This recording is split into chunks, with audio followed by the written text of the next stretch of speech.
Bismillahirrahmanirrahim. Assalamualaikum warahmatullahi wabarakatuh. Innal hamdalillah nahmaduhu wa nasta'inuhu wa nastaghfiruh wa na'udzu billahi min shururi anfusina wa min sayyiati a'malina. May yahdihillahu fala mudhillalah wa may yudlilhu falan tajida lahu waliyyan mursyida. Asyhadu an la ilaha illallah wahdahu la syarikalah wa asyhadu anna Muhammadan abduhu wa rasuluh la nabiyya ba'dah. Ikhwati fillah, hadirin hadirat muslimin dan muslimat yang dimuliakan Allah. Mari kita awali kajian kita dengan bersyukur kepada Allah Subhanahu wa taala. Zat yang paling pantas untuk kita berikan syukur kita. Satu-satunya zat yang paling pantas untuk kita puji. Beliaulah sumber kehidupan.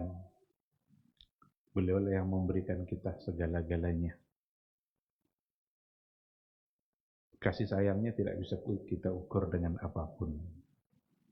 Bahkan ketika kita berbuat dosa, kasih sayangnya tetap ada.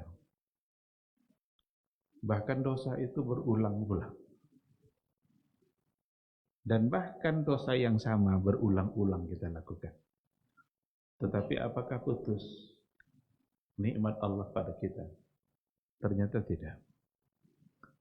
Allah Maha Penyayang. Allah Maha Pengasih. Dialah yang paling pantas untuk kita puji. Kita tidak diminta untuk membalas nikmat yang Dia berikan. Karena memang kita tidak akan mungkin untuk membalasnya. Allah hanya meminta kita untuk mensyukurinya. Mudah-mudahan dengan syukur kita kepadanya, disitulah kita menyadari bahwa kita memang membutuhkan Dia. Bahwa kita hidup tidak bisa tanpa Dia. Oleh karena itu sekali lagi, jangan pernah putus dalam bersyukur, karena nikmat Allah tak pernah putus dalam kehidupan kita. Jangan pernah bosan dalam memuji Allah, karena kita tidak pernah bosan dalam mengharapkan kebaikan-kebaikan, rahmat dan karunia-Nya. Mudah-mudahan hadirnya kita di majelis ilmu malam hari ini salah satu dari bentuk syukur kita kepada Allah. Ketika Allah berikan kita sehat, maka kita gunakanlah sehat kita untuk mendekatkan diri kepada yang memberikan kesehatan itu. Dan salah satunya adalah duduk di majelis ilmu yang kata Rasulullah Sallallahu Alaihi Wasallam sama dengan duduk di taman surga. Ikhwati fillah, sama-sama kita juga harus berselawat dan bersalam untuk Rasulullah Sallallahu Alaihi Wasallam. Allahumma salli ala Muhammad wa ala ali Muhammad. Mudah-mudahan kita adalah orang-orang yang diberikan kemampuan oleh Allah untuk membuktikan cinta kita kepada beliau. Karena saya yakin kalau dari segi ucapan, semua kita kalau ditanya apakah cinta Rasul atau tidak, saya kira jawaban kita sama. Jawaban kita pasti cinta dan rindu kepada beliau. Tetapi cinta tidak boleh hanya sekedar ucapan. Cinta mengharuskan pengorbanan. Cinta mengharuskan bukti. Maka mari sama-sama kita buktikan cinta kita kepada beliau. Salah satunya adalah dengan memperbanyak doa-doa baik, ucapan salam, ucapan salawat. Karena isi salam dan salawat itu adalah doa-doa kebaikan untuk Rasulullah Sallallahu Alaihi Wasallam. Mudah-mudahan cinta kita bisa menyelamatkan kita di mahsyar. Karena memang cinta sejati kepada Nabi adalah cinta yang bisa menyelamatkan kita di hari akhirat kelak. Kata Rasul, anta ma'aman ahbabta. Nanti di hari mahsyar, engkau bersama dengan orang yang engkau cintai. Kalaulah nanti kita bersama Nabi karena kita mencintainya, maka yakinlah kita termasuk orang-orang yang selamat di padang mahsyar. Mudah-mudahan kita bisa mendapatkan syafaat dan pertolongan dari beliau pada hari itu. Amin, amin ya rabbal alamin. Ikhwati fillah, ma'asyaral hadirin wal hadirat, rahimani Allah wa iyyakum.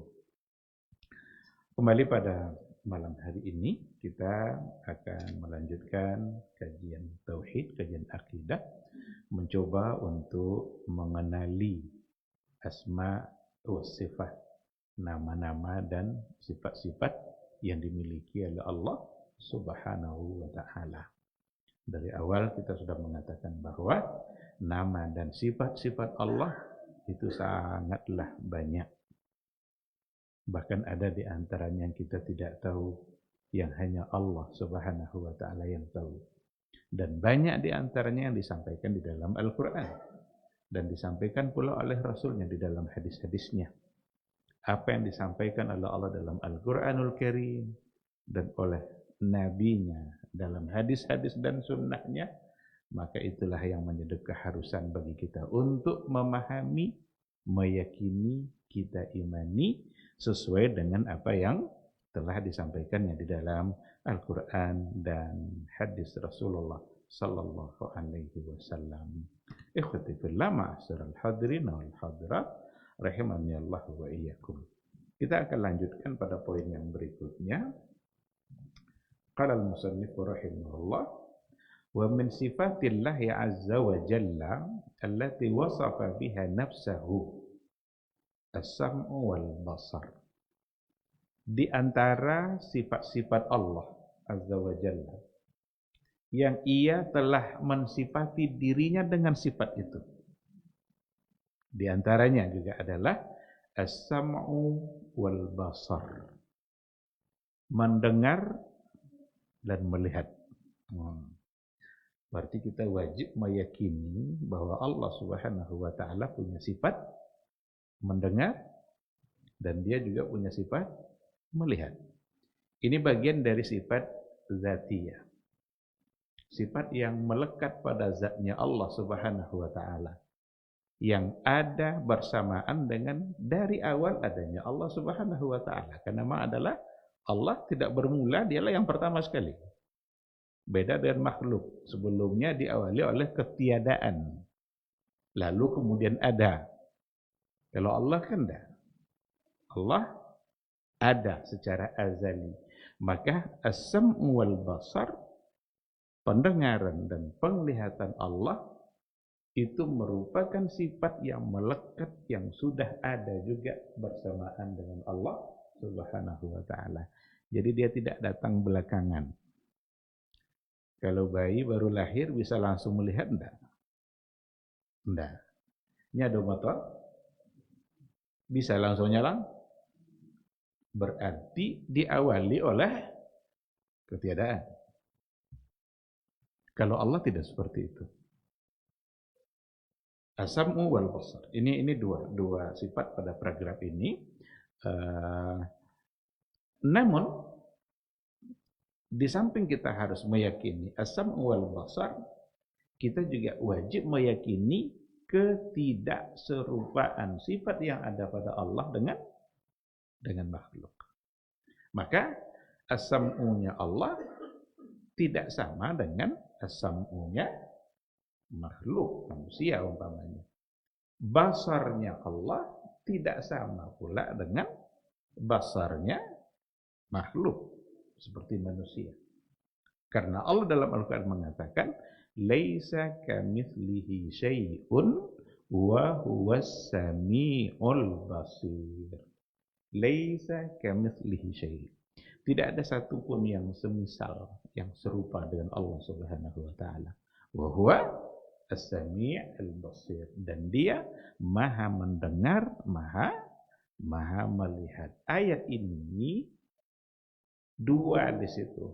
Isbat sifat dan menafikan keserupaan. Wajib untuk kita imani. Ayatnya nanti akan sangat banyak sekali.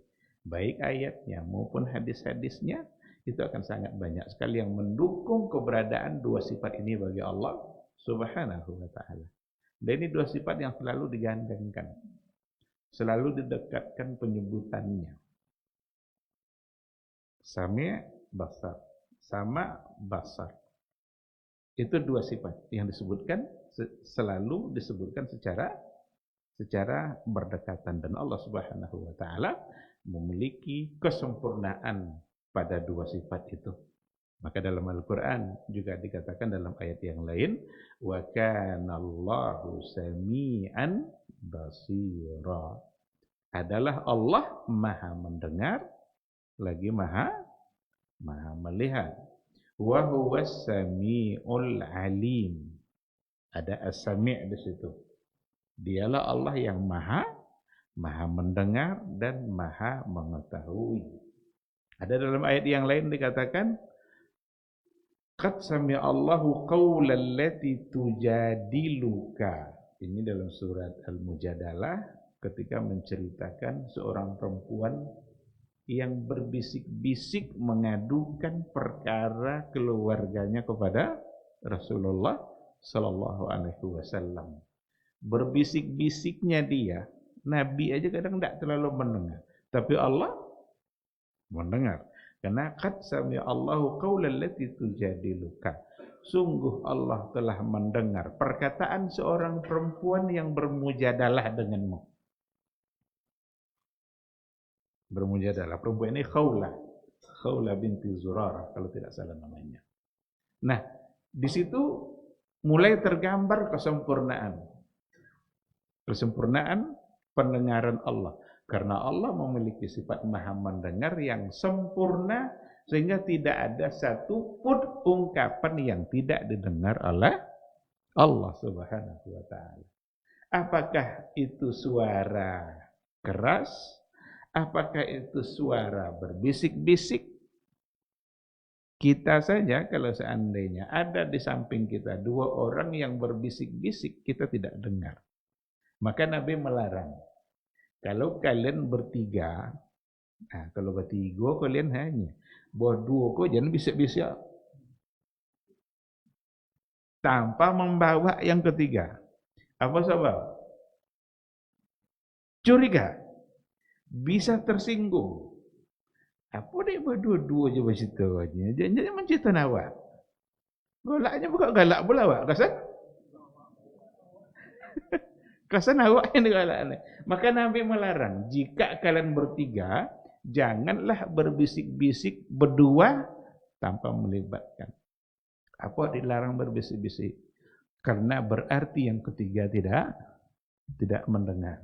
Tidak mendengar padahal berbisik-bisik di sampingnya. Nampak enggak kelemahan sifat mendengarnya manusia? Nampak di situ. Allah berbisik-bisik seorang perempuan memperdebatkan persoalan suaminya kepada Nabi. Allah yang berada di atas langitnya sana, di atas arasnya, dia bisa mendengar. Qad sami'a Allah. Sungguh Allah telah mendengar. Berarti tidak ada batas.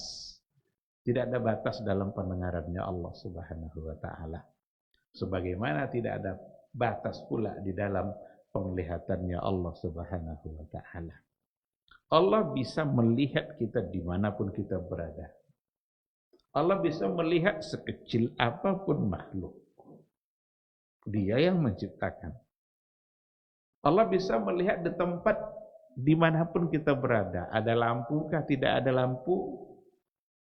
Allah nampak. Kalau manusia?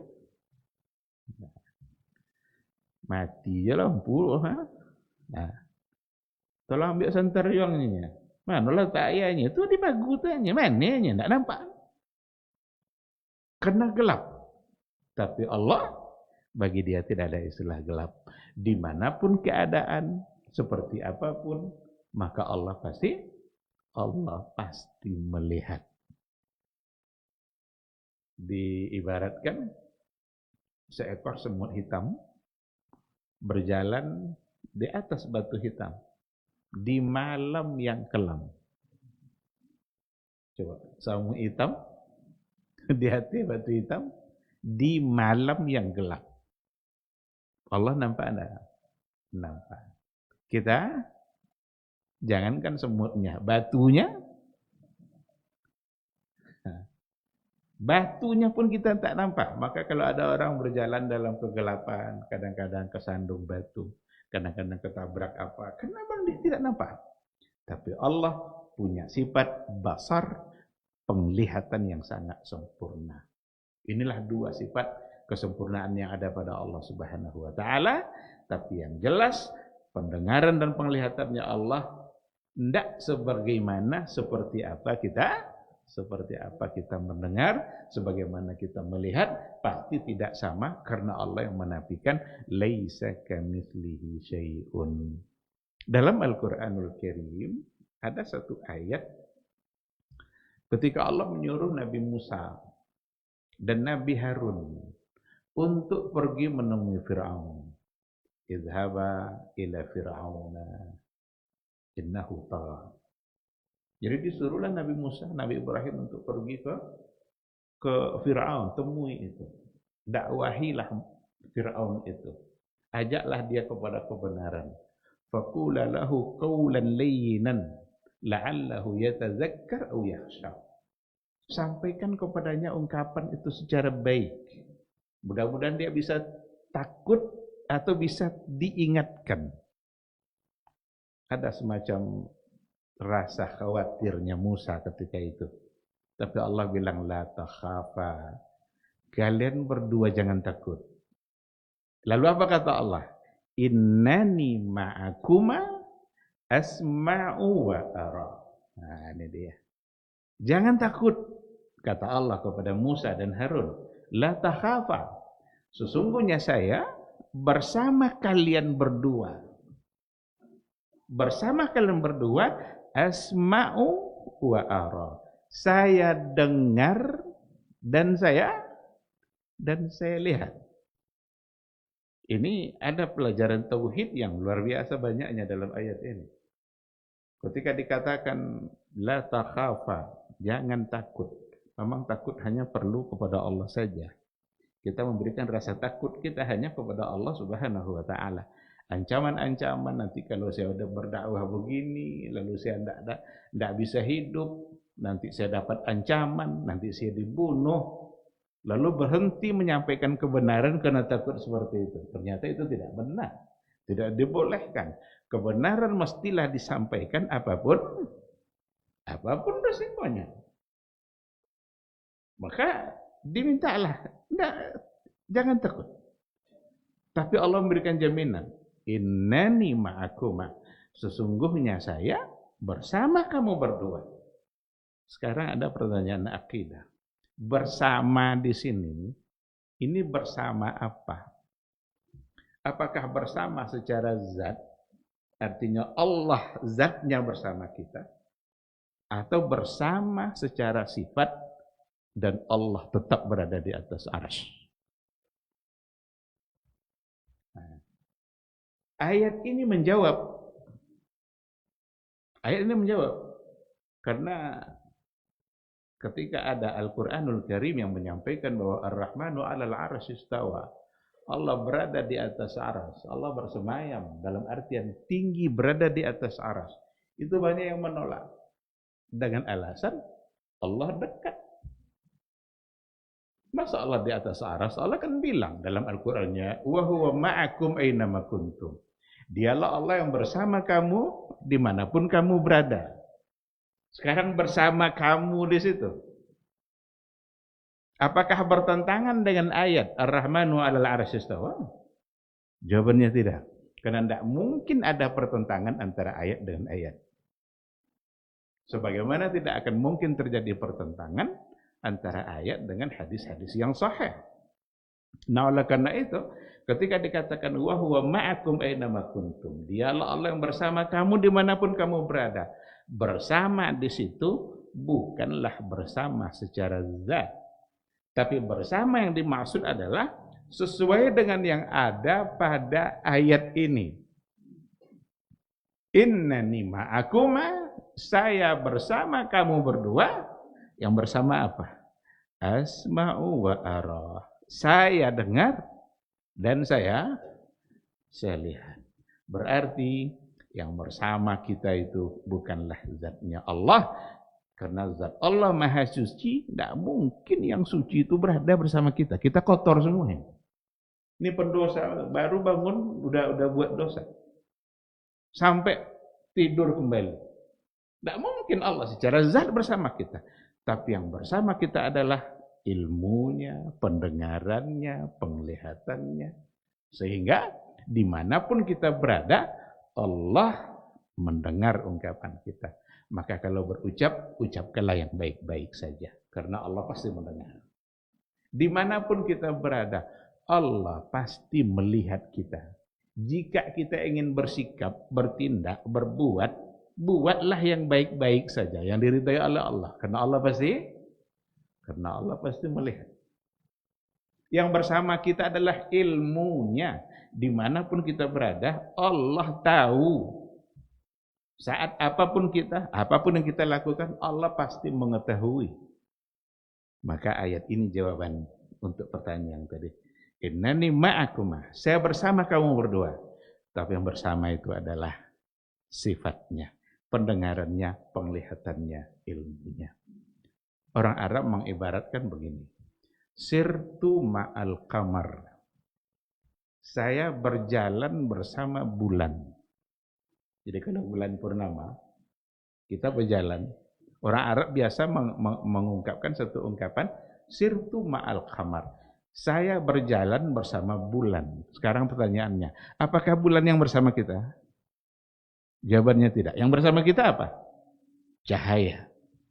Bulannya tetap di atas. Begitulah kalau mau diibaratkan.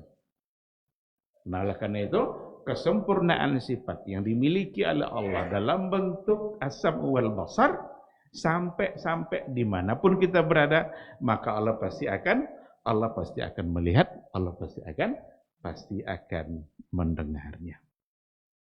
Nah, ini beberapa ayat yang nanti akan diperkuat oleh hadis-hadis Rasulullah Sallallahu Alaihi Wasallam. Di sini disebutkan sangat banyak sekali hadis-hadis. Inilah keistimewaan di antara keistimewaan dari buku ini. Setiap kali dia menyebutkan satu sifat yang dimiliki oleh Allah, maka diikutkan dengan dalil-dalil yang sangat banyak sekali, baik dari ayat maupun dari hadis-hadis yang datang dari Rasulullah Sallallahu Alaihi Wasallam. Apa salah satu dari contoh hadis yang ada itu ketika orang-orang setelah terjadinya Fathu Makkah, penaklukan kota Makkah, itu kan terjadilah perang Hunain. Perang Hunain itu terjadi setelah Fathu Makkah, penaklukan kota Makkah. Yang ikut pada perang Hunain ini adalah orang-orang yang baru masuk Islam pada Fathu Makkah. Tentu kekuatan keimanannya enggak sama dengan sahabat-sahabat yang sudah lama bersama Nabi dari Madinah. Di tengah-tengah perjalanan, mereka mulai untuk memanggil-manggil Allah, berdoa, bertakbir dengan ucapan-ucapan yang dengan suara-suara yang tinggi dan keras. Apa kata Nabi? Rendahkan suara kalian. Kalian tidak menyeru, tidak berdoa kepada Dia yang tuli. Kalau tidak tuli berarti mendengar. Rendahkan suara kalian, tundukkan hati dan rendahkan suara kalian. Berarti berdoa tidak boleh menjerit-jerit dengan.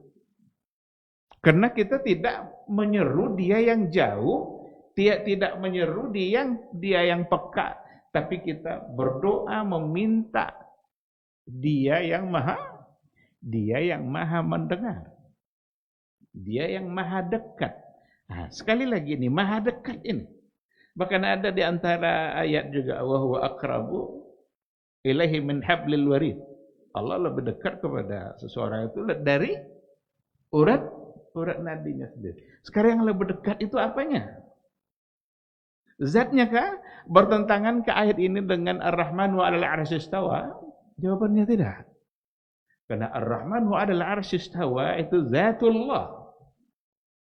Tapi iza sa'alaka ibadi anni fa inni qarib. Saya dekat. Allah dekat, tidak ada yang jauh bagi Allah. Kita aja yang mau menjauh-jauh dari Allah itu. Allah sangat dekat dengan kita. Nah, tapi sekali lagi, jangan dianggap nanti zatnya yang bersama kita. Yang dekat itu ilmunya. Allah lebih tahu daripada kita tentang sesuatu yang ada di samping kita sendiri. Iko bapak kekuatan baterai kok gini kan? Bisa jawab langsung? Pada sampai awak dia. Allah tahu enggak? Tahu. Kira-kira berapa jam lagi habis baterainya? Kita enggak tahu. Coba siapa yang tahu berapa jumlah yang hadir di masjid malam ini? Coba langsung jawab. Etong dulu tetangga metong kalau sang. Bekok masuk lu balik. Enggak, ya pasti. Tapi Allah tahu enggak? Tahu. Sekarang siapa yang lebih dekat dengan jemaah ini? Allah atau kita? Berarti ilmunya sangat mudah untuk memahaminya. Jadi tidak berbenturan itu antara ayat itu. Karena satu bicara soal zat, satu bicara soal sifat. Tidak boleh dibentur-benturkan. Ketika dikatakan Ar-Rahmanu 'alal 'arsy istawa, itu hubungannya dengan zat Allah. Zat Allah yang maha mulia. Dan asraful mawjudat itu adalah al-'arsy. Dari semua yang ada, makhluk Allah yang paling mulia yang ada itu adalah 'arsy. Maka yang paling pantas untuk disebut adalah bahwa Allah berada di atas 'arsy, dan itu ayat yang menyebutkan Allah yang langsung mengatakan. Baik, ikhwati billah, itu salah satu dari hadis. Bahwa dulu ketika mereka baru-baru Islam, semangat perangnya luar biasa. Tetapi kekuatan iman tidak seperti yang dimiliki oleh sahabat. Nyoba masuk Islam. Terjadi waktu Makkah, berbondong-bondonglah masuk Islam. Datang perintah perang, semangat Islamnya sudah ada, lalu ikut berperang. Bahkan dalam perjalanan juga mereka minta, ya Rasulullah, berikan kami Tuhan-Tuhan seperti orang-orang Yahudi pada masa Nabi Musa dulu katanya. Diminta lo banyak Tuhan. Dulu orang-orang Yahudi punya pohon-pohon yang tempat mereka meminta. Diminta lah deh. Kata Rasul, innakum qaumun tajhalun. Sungguh kalian ini adalah kaum yang bodoh. Karena memang kebodohannya nampak di situ. Mereka tidak kuat imannya sebagaimana yang dimiliki oleh para sahabat. Dan salah satu yang mereka lakukan itulah menyeru, berdoa, berzikir, meminta-minta kepada Allah dengan suara yang keras. Itulah Nabi mengatakan, rendahkan suara kalian karena kalian menyeru, berdoa, meminta kepada Dia yang Maha mendengar.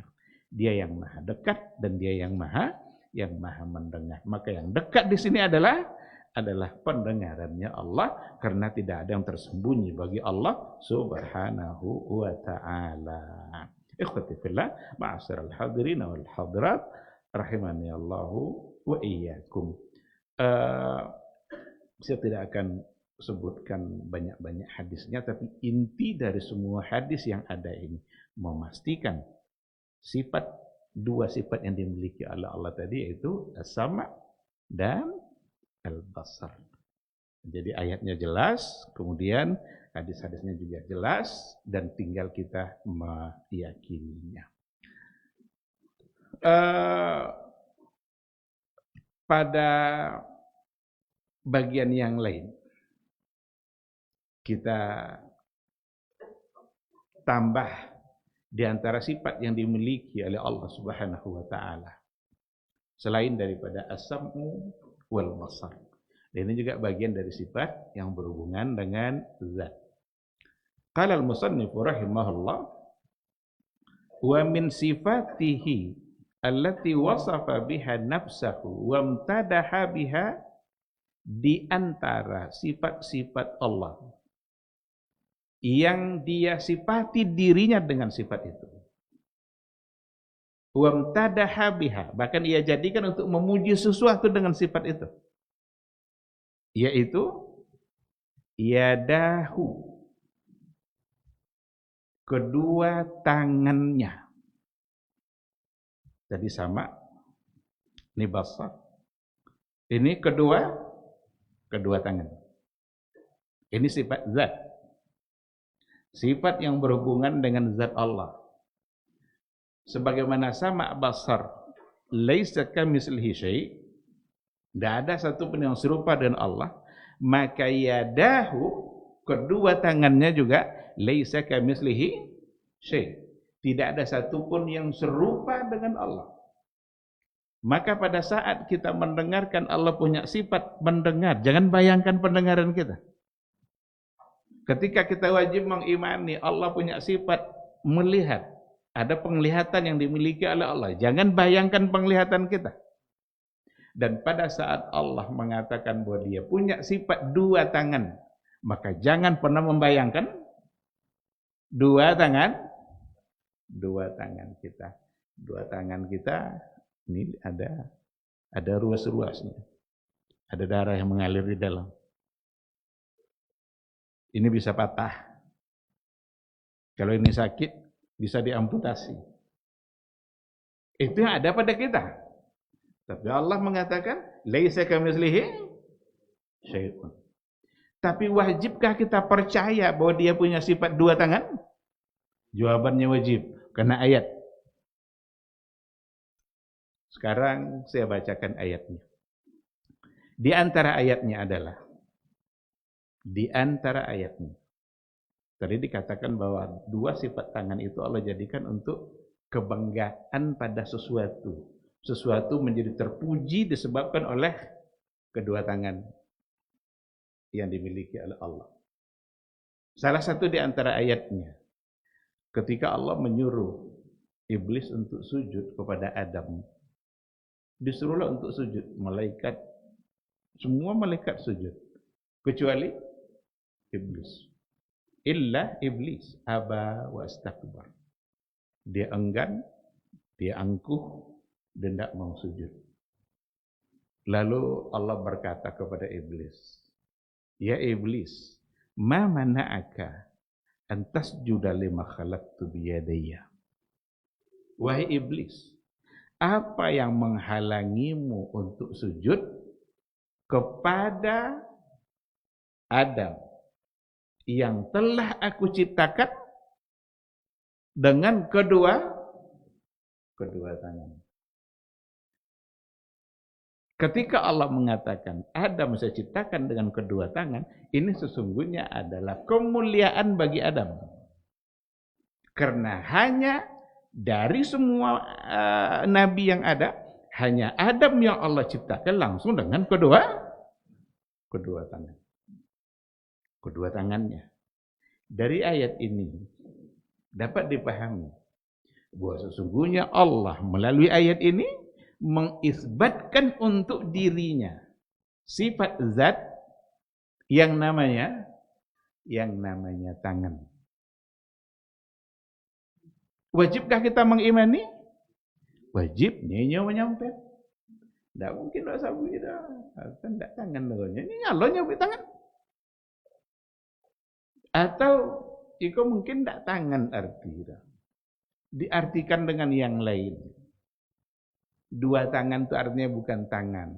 Maka datanglah kelompok-kelompok yang pentakwil. Ditakwilkan itu bukan artinya dua tangan. Tapi artinya adalah al-qudratu wan ni'mah. Kudrat dan nikmat. Kekuasaan dan nikmat. Berarti Allah ciptakan Adam dengan kekuasaan dan nikmat.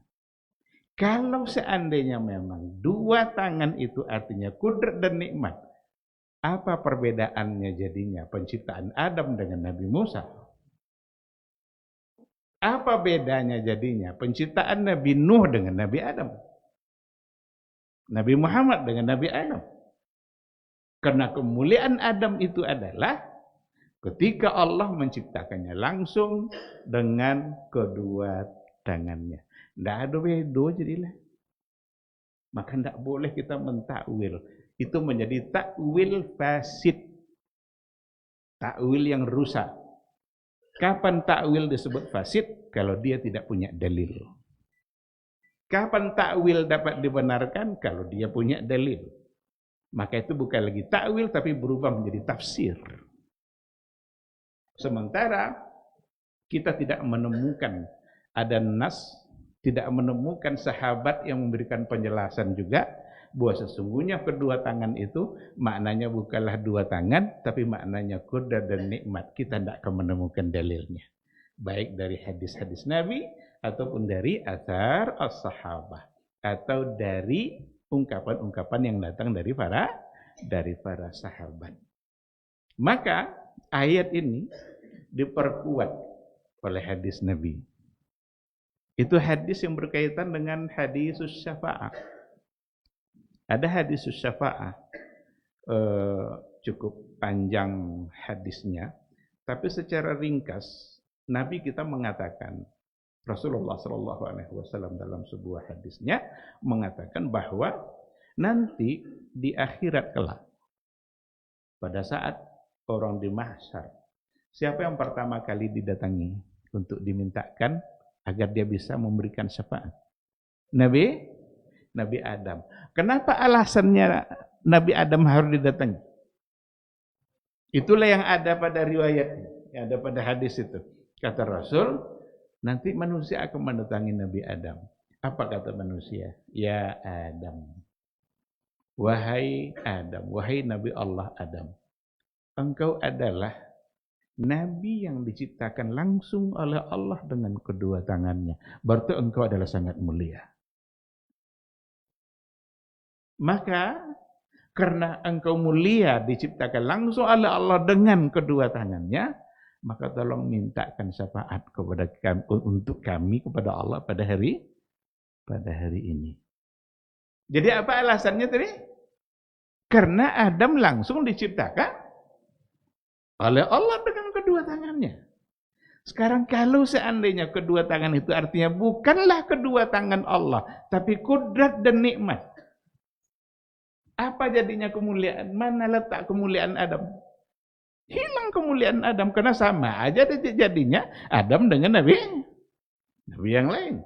Nabi yang lain semuanya diciptakan dengan kudrat dan nikmatnya Allah.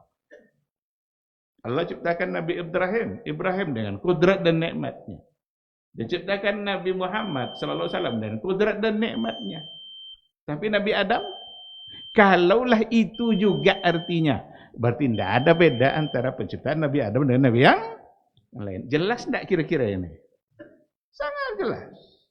Maka tidak boleh kita merubah kata dua tangan itu dengan makna selain dua tangan. Karena itulah makna zahir. Amirruha ala zahiriha. Perlakukan ayat itu sesuai dengan zahirnya. Zahir yang dipahami oleh orang Arab, khususnya yang dipahami oleh generasi sahabat yang di situ ada Rasulullah sallallahu alaihi wasallam. Karena kita tidak mendapatkan makna-makna yang lain berdasarkan kepada dalil atau hadis-hadis yang sahih. Ikhwati fillah, ma'asyiral hadirin wal hadirat rahimani Allahu wa iyyakum. Jadi ini pada bagian yang sifat yang berikutnya yang dimiliki oleh Allah dan wajib kita imani bahwa Allah punya sifat dua tangan. Tetapi laisa kamislihi syai'un. Masuk waktu. Kita jawab dulu suara azan insyaallah.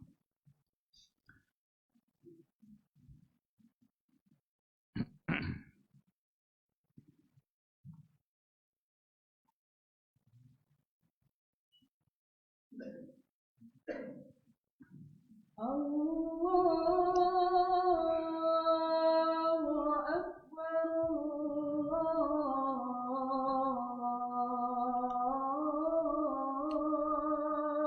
Akbar,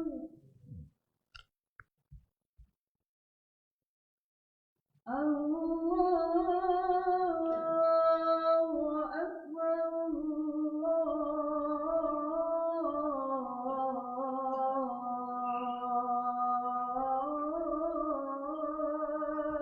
Akbar,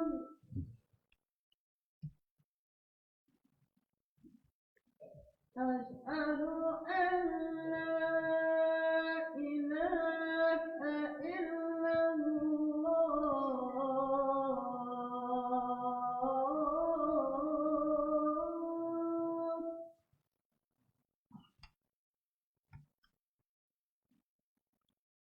أشهد أن لا إله إلا الله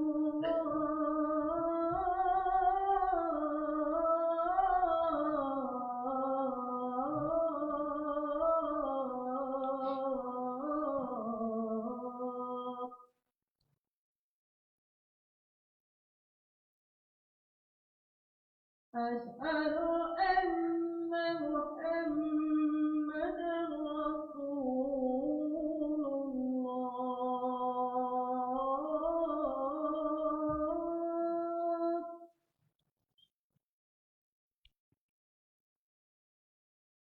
أشهد أن محمدا رسول الله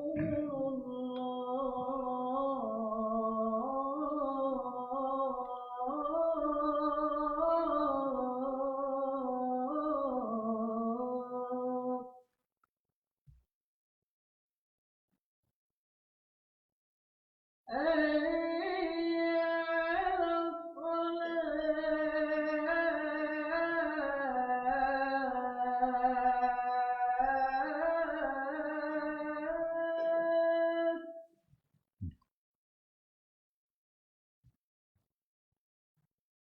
حي على الصلاة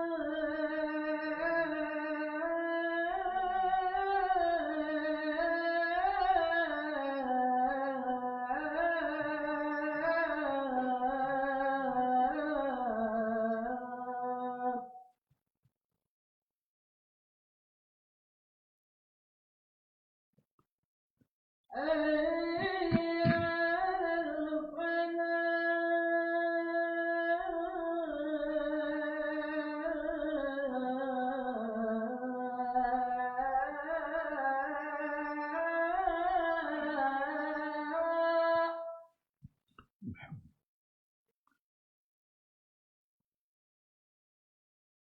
حي على الفلاح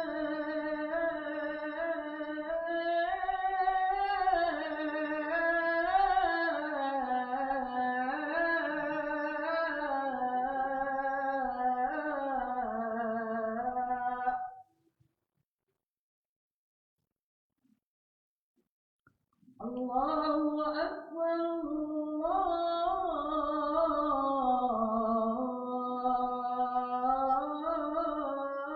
الله أكبر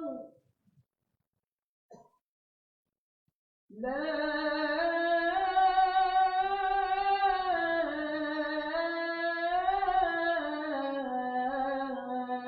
إله إلا الله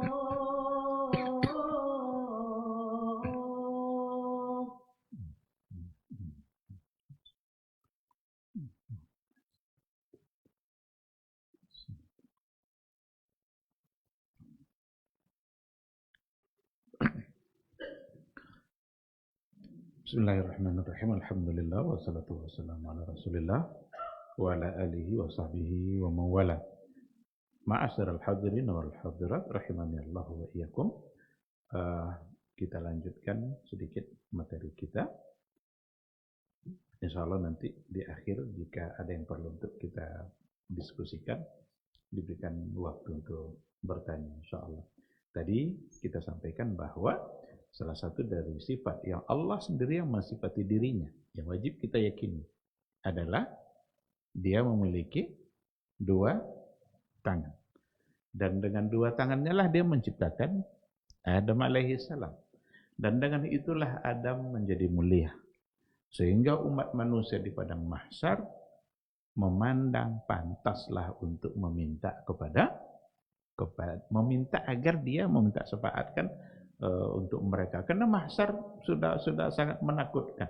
Matahari jaraknya dekat, Allah juga belum menghisab, maka mereka ingin mendapatkan syafaat. Datang kepada Adam dengan kemuliaan yang ada pada Adam. Tapi ternyata Adam mengatakan, saya tidak sanggup untuk memberikan syafaat, itu bukan urusan saya, karena saya dulu sudah mendurhakai Allah ketika ia melarang saya untuk mendekati pohon, tapi justru saya mendekatinya. Cobalah datang kepada nabi yang lain, coba datang kepada Nabi Nuh. Datang kepada Nabi Nuh, Nabi Nuh bilang saya tidak pantas. Datang pada Nabi Ibrahim. Nabi Ibrahim mengatakan, saya tidak pantas untuk memberikan syafaat itu karena dulu selama di dunia itu saya terpaksa berbohong 3 kali. So maybe 3 kali. Terpaksa pula. Berarti bisa saja tidak bohong. Cuma ada ungkapan-ungkapan yang memang mengandung kebohongan, tetapi bisa dimaknai dengan makna yang lain yang di dalamnya ada kejujuran. Datang kepada Nabi Musa, ya Musa, engkau kan orang yang langsung Allah berbicara denganmu. Karena pengangkatan Nabi Musa untuk menjadi nabi kan tidak melalui Jibril, tidak melalui malaikat. Beda sama Nabi Muhammad SAW, pengangkatannya sebagai nabi itu melalui Jibril di Gua Hira. Tapi Nabi Musa enggak. Nabi Musa langsung Allah yang berbicara dengannya. Berarti itu satu kemuliaan pula. Tapi semua nabi menolak. Sampailah kepada Nabi Muhammad SAW, Nabi mengatakan analaha. Memang sayalah akan memberikan syafaat itu. Artinya sayalah yang diizinkan oleh Allah untuk memberikan syafaat itu. Itu namanya hadis asy-syafa'ah. Yang di dalamnya ada mengisbatkan bagi Allah sifat dua tangan. Nabi kita sallallahu alaihi wasallam memberikan kepastian juga berdasarkan riwayat-riwayat yang ada. Contoh, dalam hadis Nabi mengatakan, "Ma tasaddaqa ahadukum aw ahadun bi sadaqatin illa akhadhaha ar-rahmanu bi yaminih. Fayurbiha kama yurbi ahadukum faluwahu aw fasilah. Fatarbu fi kaffir rahman." Tidaklah seseorang di antara kalian bersedekah.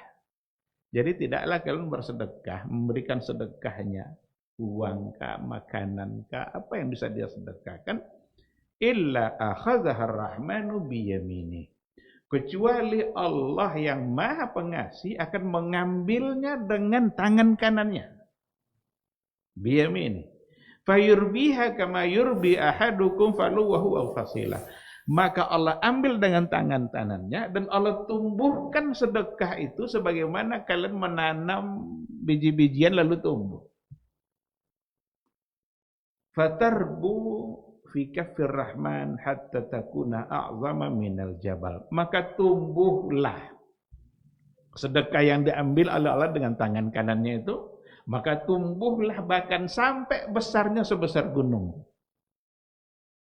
Karena dia tumbuh terus. Berarti kan tidak ada satupun kerugian kita ketika kita memberi kepada seseorang. Di sini tidak bicara besar atau kecil. Yang penting ma tasaddaqa ahadun bi sadaqatin.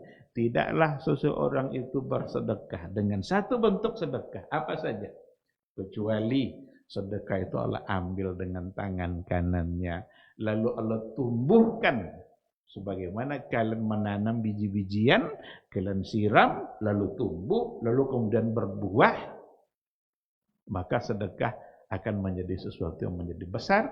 Bahkan di sini dikatakan hatta takuna a'zama minal jabal, bahkan bisa menjadi lebih besar daripada gunung. Lebih besar daripada gunung pada akhirnya karena dia tumbuh terus. Maka ada kan yamhaqullahu riba wa yurbi as-sadaqat. Kan dalam ayat Allah akan menghanguskan riba wa yurbi as-sadaqat dan menumbuhkan, itulah artinya itu. Jadi ayat itu ditafsirkan oleh hadis yang tadi. Ini sekaligus memberikan semangat kepada kita untuk memberikan apa yang kita bisa. Karena di sini tidak bicara besar atau kecil. Yang penting seberapa yang kita bisa. Dan kita mengharapkan dari apa yang kita berikan itu, apa yang dijanjikan oleh Rasulullah akan tumbuh terus berkembang karena Allah akan ambil dengan tangan kanannya. Nah, hubungannya dengan kita adalah di sini ada biyamini, dengan tangan kanan. Berarti Allah punya tangan. Ada dalam hadis yang lain ketika Rasul menceritakan tentang dahsyatnya hari kiamat. Itu dikatakan oleh Nabi, yaqbidullahu al-ardha wa yatwi as-samawati biyamini. Allah nanti akan menggenggam bumi ini. Digenggam oleh bumi ini. Wa yatwi as-samawati biyamini. Allah gulung langit dengan tangan kanannya. Summa yaqul, lalu Allah berkata, Anal malik, sayalah yang raja yang sesungguhnya. Aina mulukul ardi. Mana raja-raja dunia yang angkuh-angkuh dulu itu? Mana Fir'aun? Mana Namrud? Mana Qarun? Mana yang angkuh-angkuh dulu itu? Anal malik, kata Allah. Sayalah yang raja, saya yang berkuasa. Aina mulukul ardi. Ditantang oleh Allah semua raja-raja yang sombong itu. Karena mereka saat itu semua dalam keadaan ketakutan. Hubungannya dengan ayat yang penetapan sifat tangan ada pada kata yaqbidullahul ardh. Allah genggam bumi yang sebegini luas itu berada dalam genggaman Allah Ta'ala. Bahkan banyak